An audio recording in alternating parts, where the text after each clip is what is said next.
How to redeem TikTok coins. Let's get started. First, launch your TikTok app. Make sure you have already logged into your account. You'll land to the home page.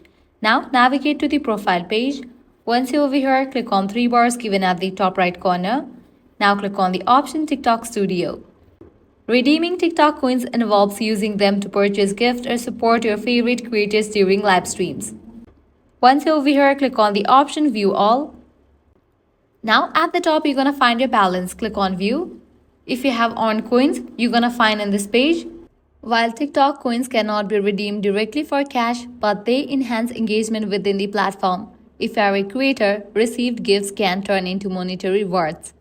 Also, if you do have balance, you're going to find the option of withdraw. Click on that and go through the process to redeem the coins. So this way you can redeem TikTok coins. If this guide was helpful, do not forget to like, share and subscribe to our channel. Thanks for watching.